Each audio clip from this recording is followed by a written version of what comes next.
Television personality and model Shashi Naidoo has apologized for comments she made about Gaza. She also announced her plans to visit the area at a media briefing. This is after her media post demeaning Gaza.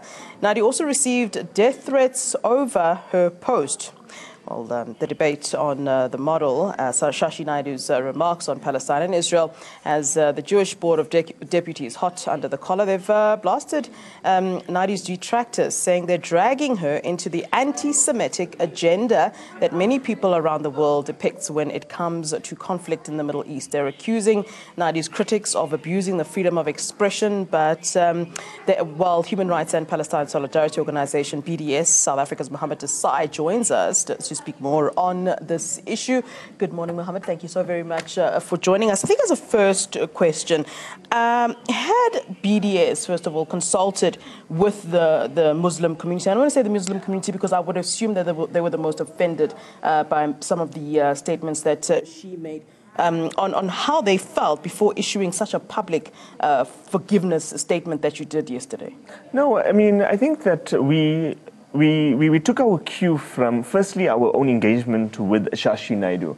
And in Shashi Naidoo, we met a very honest, a very genuine and a very transparent person, somebody who really wanted to make good. And that was our starting point. As for our supporters from whatever communities they may come from, we also were confident and are convinced, and it turns out to be correct, that people do have the capacity and do have that generosity of spirit to accept somebody when they have made wrong, when they have made a mistake. And it seems as if that is where the public is going with this. What makes you believe in such a short space of time that these are not actually the views that she holds personally, and that she's only changing tune due to obviously what we've seen over the last couple of days, the serious backlash, and in fact some sponsors pulling out, some of those that had supported her in the past pulling out of supporting her?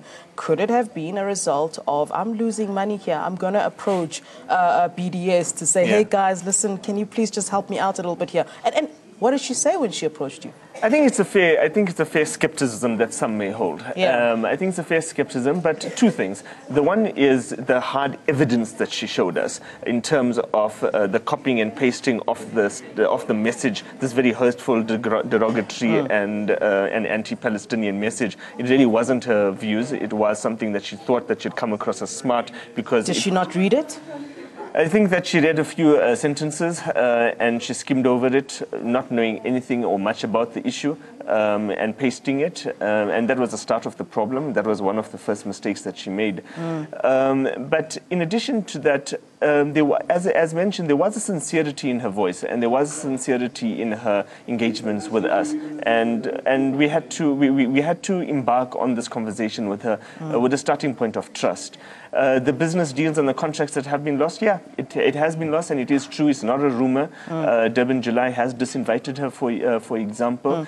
But at yesterday's press conference, Shashi Naidoo explains that, look, I may not have the business contracts anymore, and I'm not going to be getting them anytime soon, because even associating yourself with the Palestinian issue may offend certain businesses. So, but as she put it, I do have my voice, and I want to try to use my voice to make good. And we do have other celebrities across the world who are using their voice to do good. They are using their voice specifically on the Palestinian issue. We're talking about Jesse Williams of Grey's Anatomy. We're talking about Rosario Dawson of Hollywood. We're talking about Shakira most recently cancelling her gig in Israel. Natalie Portman refusing to travel to Israel. So you are seeing an increasing number of celebrities that are using this voice. And perhaps this is what we are seeing in Shashi Naidoo. Will her perceived ignorance serve as, I suppose, maybe this is what you're thinking, as perhaps an example, and maybe for her to be now to turn it around, an upliftment for the the freeing of the Palestinian people, so to speak? There is a positive story here. The fact that we're having this conversation today, the fact that millions of people across our country are following this story is an indication that people are taking a more keener interest in the Palestinian-Israeli issue, wanting to figure out why is Israel this pariah state that people are dissociating themselves from or distancing themselves from. Why did the mayor of Johannesburg suspend one of his councillors who came across as pro-Israeli? Why did why are artists distancing themselves from the Israeli regime? I think that this is a conversation that is increasing in our own country. Well, that brings me then to the next topic then. On the back of this, all the Jewish Board of Deputies saying, well, what about those who want to actually support Israel? What if there are people who want to say, and I suppose the word support is the wrong word, but what if there are people who want to be vocal about their pro-Israel stance? Are you, as BDS, is the Muslim community, is the larger part of South Africa stifling those people who want to actually then be pro-Israel? We saw one of the mayors, someone in the mayor's office being suspended recently for saying that Johannesburg stood with Israel, for example. So on the back of that, some can say, well, if I'm going to be, if I say anything that is pro-Israel, my freedom of speech is then being stifled. What do you say to those kinds of arguments that the Jewish Board of Deputies right now has released a statement on? The Jewish Board of Deputies is becoming a sideshow. They're becoming an increasingly annoying nag on the side that keeps on using this accusation of anti-Semitism to try to stifle any legitimate criticism of the state of Israel. During the days of apartheid, when international activists approached artists or sports people, urging them not to come to apartheid South Africa, was it because those activists that were in solidarity with the South African struggle were anti-white? No, they were anti the policies of the apartheid government here in South Africa. And likewise, when we are appealing to artists, musicians, sports people not to travel to Israel, it's not driven out of out of a sentiment of anti-Semitism. Yeah. It's driven out of a sentiment that what Israel is doing to the Palestinian people, according to Archbishop Desmond Tutu, according to the South Africa's Human Sciences Research Council, is a form of apartheid, and therefore this is not a regime that you want to be associated with. And the other thing is that the Palestinian issue, the Palestinian issue is really moving beyond the Muslim community in South Africa. Last year, you have the United Congregational Church of Southern Africa, over 500,000 members, more than 4,000 churches across Southern Africa that adopted the BDS Boycott of Israel campaign. You have, for example, the Presbyterian Church, the Methodist Church, and the United Church of Christ that have all adopted the BDS Boycott of Israel. Because in the past, there was this conflation and this confusion between your biblical Israel, about Israelis that you read about in the Bible, and the modern state of Israel created in 1948. And the South African Jewish Board of Deputies and the Israeli lobby likes to conflate these two Israels, not realizing and actually doing a disservice to the indigenous Palestinian Christians, for example, that were some of the first followers of Jesus Christ. Because Bethlehem, as unfortunately many people are not aware, Bethlehem, the holy town of Bethlehem, is actually based in the occupied West Bank. It's a Palestinian town.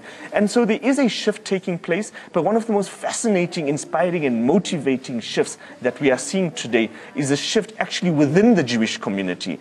There's an increasing number of Jews that are dissociating themselves from the Jewish Board of Deputies on the one hand, but also from Israel itself. At the forefront of some of the largest and most successful BDS Boycott of Israel campaigns, particularly in the United States, are young Jewish students. And these students are really, these young Jews are really providing the seeds of a future Palestine-Israel. All right, so in the statement, in this, I think it was an Instagram statement, a social media statement that Shashi now says she copy-pasted,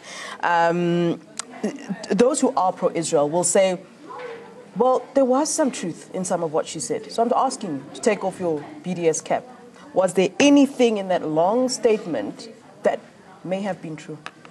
I think the statement was not only derogatory and hurtful, which is also inaccurate. Okay. I mean, the Palestinian Gaza Strip has 1.7 million people. More than 2/3 of them are refugees who literally have the keys to the houses and they have the title deeds to their homes in Israel, because they were kicked out of Israel when Israel was created in 1948. They literally can see their homes, but they're prevented entry, they're prevented access, their only crime being that they are born Palestinian, that they are not Jewish. Any Jewish person anywhere in the world can land in Tel Aviv today and can be granted automatic citizenship.